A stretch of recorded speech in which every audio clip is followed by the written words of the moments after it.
Guys welcome to my channel Gyan Adda. तो guys इस video में हम प्रेजेंट परफेक्ट टेंस के बारे में जानेंगे, जिसे हम हिंदी में वर्तमान पूर्ण काल कहते हैं। तो चलिए इसका इंग्लिश डेफिनेशन देखते हैं। तो ये है definition, the complete action of verb in present time is called present perfect tense. Hindi में परिभाषा इसका है, जो क्रिया वर्तमान समय में कार्य के पूर्णता का बोध कराए उसे हम वर्तमान पूर्ण काल कहते हैं।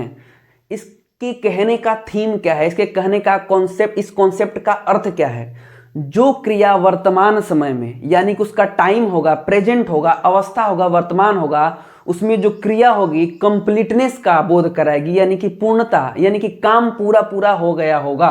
एग्जाम्पल देखते हैं। एग्जाम्पल है, राम ने खाना खा लिया है। राम ने खाना खा लिया है। सेकंड है, उसने एक शेर देखा है। राम और श्याम ने तुम्हें पीटा है। सोहन कहानी लिख चुका है। हम लोगों ने एक कहानी पढ़ी है। हमें कैसे पता चलेगा कि ये प्रेजेंट परफेक्ट टेंस है? तो चलिए देखते हैं। ये है जिसे हमें पता चलता है कि वर्तमान में जो कार्य हो रहा है वो वर्तमान में हो रहा है। ठीक है। उसके बाद खाना खा लिया। खाना खा लिया का मतलब खाना है वर्ब, यहाँ खाना है वर्ब, और खा लिया का अर्थ है कंप्लीट रूप से खाने का काम पूरा हो गया है, यानी कि परफेक्ट। परफेक्ट तो ये क्या होगा? Present perfect. अब वर्ब को, एक्शन ऑफ वर्ब को ही हम टेंस कहते हैं, तो present perfect tense. Second example में क्या है? उसने एक शेर देखा है से मालूम होता है कि ये वर्तमान में है, यानी कि प्रेजेंट। और शेर देखा है, देखा, देखना इसमें क्रिया हो गई, और देखा से हमें ये पता चल रहा है कि देखने का काम पूर्ण हो गया है, तो इसीलिए होगा प्रेजेंट परफेक्ट टेंस। राम और श्याम ने तुम्हें पीटा है, यानी पीटने का काम जो है पूर्ण हो चुका है, इसलिए ये भी होगा प्रेजेंट परफेक्ट टेंस। सोहन कहानी लिख चुका है। लिखना क्या है? वर्ब है। ये है प्रेजेंट, इसका अवस्था है, यानी कि वर्तमान अवस्था है। ये वर्तमान अवस्था है, क्रिया है, और चुका से मालूम ये हो रहा है कि वो पूर्ण हो गया है, तो प्रेजेंट परफेक्ट टेंस। हम लोगों ने एक कहानी पढ़ी है, प्रेजेंट। ठीक है, पढ़ी है, पढ़ने का काम पूर्ण कर लिया है, तो परफेक्ट, इसमें क्रिया छुपी हुई है पढ़ना, वो हो गया टेंस, प्रेजेंट परफेक्ट टेंस। तो चलिए इसके अफर्मेटिव स्ट्रक्चर के बारे में हम स्टडी करते हैं। ये गाइस प्रेजेंट परफेक्ट टेंस के पहचान को भी जानने की कोशिश करते हैं, जिससे हमें कोई भी सेंटेंस की, कोई भी वाक्य को समझने में बहुत काफी हद तक मदद मिलती है। तो चलिए इसका पहचान क्या है? पहचान ये है कि जिस वाक्य के क्रिया के अंत में चुका है, चुकी है, चुके हैं, या है, ये है तथा ये है, वो क्रिया परफेक्ट होगी, यानी कि वो क्रिया पूर्ण होगी। एग्जाम्पल के रूप में, राम ने खाना खा लिया है। लिया है, या है, आया। ठीक है। सोहन कहानी लिख चुका है, आया। तो इस पहचान से हम क्या फाइंड करेंगे कि हमें ये पता चल जाएगा कि वो क्रिया जो है प्रेजेंट परफेक्ट टेंस में है। लेकिन इसके अलावे कुछ और ऐसे एग्जाम्पल्स हैं जिसमें ना चुका चुकी आएगा और ना ही या है आएगा। तो वो सेंटेंसेस क्या है, चलिए उसको भी देखते हैं। उसने एक शेर देखा है। राम और श्याम ने तुम्हें पीटा है। हम लोगों ने एक कहानी पढ़ी। इसको हम कैसे पहचानेंगे? तो पहचानने का बेसिक फंडा यही है कि हम सेंटेंस में ये फाइंड करने की, ये मालूम करने की कोशिश करेंगे कि वो कार्य पूर्ण हुआ है कि नहीं। चलिए इसमें देखते हैं। उसने एक शेर देखा है। शेर देखा है, इस शब्द से हमें ये पता चलता है कि वो देखने का काम पूरा हो चुका है। ठीक है।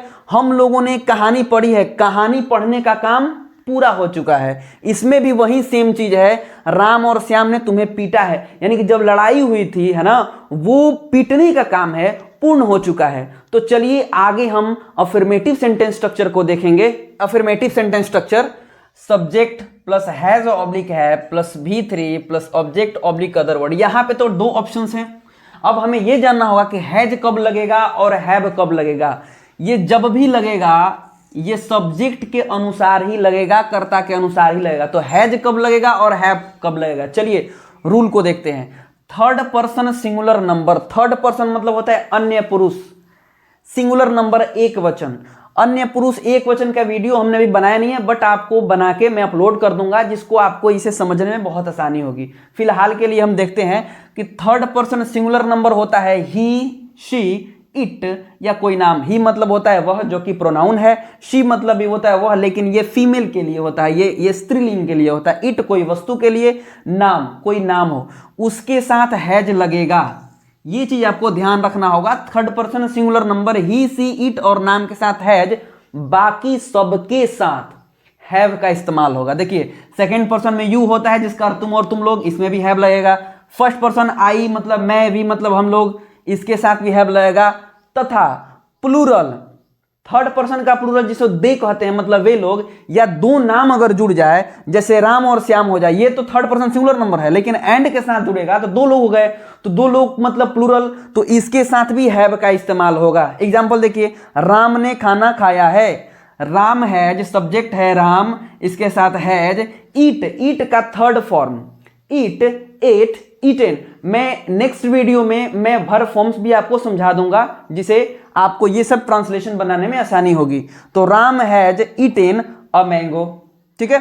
सेकंड एग्जांपल देखिए, राम और श्याम ने आम खाया है, राम और श्याम दो हो गए तो इसके साथ हैव लगेगा, क्योंकि नियम है कि प्लूरल जो भी होगा उसके साथ हम हैव का इस्तेमाल करेंगे। तो Ram and Shyam have eaten mangoes, दो लोग हैं तो अलग अलग आम होगा तो मैंगोज, ठीक है। वे लोग बाजार गए हैं, तो इसका क्या होगा, दे, ये प्लूरल है, बहुवचन है, तो दे हैव। अब देखो गए, जाना का V1 होता है गो, सेकेंड फॉर्म होता है V2 जिसको हम वेंट कहते हैं, और V3 होता है गॉन, गो, वेंट, गॉन। तो दे हैव गॉन, कहाँ गए हैं, बाजार, टू मार्केट। तो चलिए अब नेगेटिव सेंटेंस स्ट्रक्चर को देखते हैं।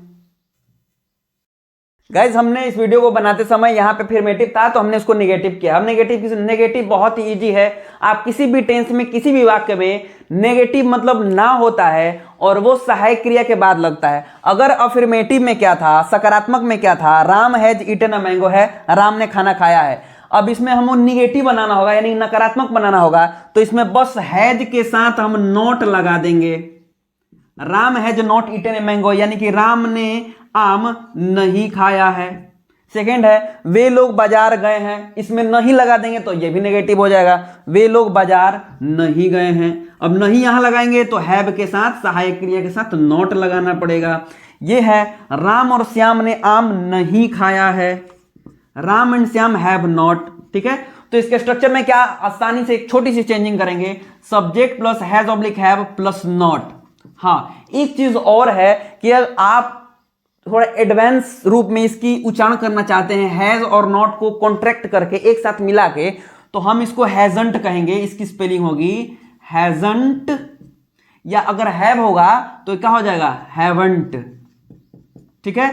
तो इसको, राम ने आम नहीं खाया, Ram hasn't eaten a mango, वे लोग बाजार नहीं गए हैं, they haven't gone to market. Ram और श्याम ने आम नहीं खाया है, तो Ram and Shyam haven't eaten a mango. तो चलिए अब इंटरोगेटिव सेंटेंस स्ट्रक्चर को देखते हैं। गाइज ये है इंटरोगेटिव सेंटेंस स्ट्रक्चर, जिसका अर्थ होता है प्रश्नवाचक वाक्य संरचना। तो गाइज आपके जानकारी के लिए मैं बता दूं कि कोई भी टेंस हो या कोई भी वाक्य हो, सिंपल सेंटेंस भी हो, कोई भी वाक्य हो, तो उसमें प्रश्नवाचक का मतलब ये होगा, प्रश्नवाचक वाक्य बनाना होगा। तो क्या करेंगे कि जो उस सेंटेंस की, उस वाक्य की सहायक क्रिया होगी उसको पहले लाकर हम रख देंगे, यानी कि सब्जेक्ट से पहले। एग्जाम्पल देखिए, क्या वे लोग दिल्ली गए हैं, तो इसमें अफर्मेटिव में था कि सब्जेक्ट प्लस हैज हैव को उठा के हमने सब्जेक्ट के पीछे रख लिया, have they gone to Delhi, ठीक है। तो स्ट्रक्चर, वैसे इसका स्ट्रक्चर देखा जाए, इंटरोगेटिव का स्ट्रक्चर क्या है, has oblique have plus subject plus V3 plus object oblique other word. Affirmative में क्या था कि सब्जेक्ट के बाद था, इंटरोगेटिव में क्या गया, सब्जेक्ट के पहले आया है, ठीक ना। तो ये किसी भी टेंस में सबसे पहले अगर हम लोग सहायक क्रिया को, ऑक्सिलरी वर्ब को, असिस्टिव वर्ब को लगाएंगे तो वो इंटरोगेटिव ही होगा। एग्जाम्पल है, क्या वे लोग दिल्ली गए हैं, तो have they gone to Delhi. क्या राधा ने फूल तोड़ा है, तो has Radha plucked the flower. यानी कि फ्लावर को जब हम तोड़ते हैं तो उसमें उसको प्लक कहा जाता है, ठीक है। तो प्लक का थर्ड फॉर्म है प्लक, प्लक्ड, प्लक्ड, ठीक है।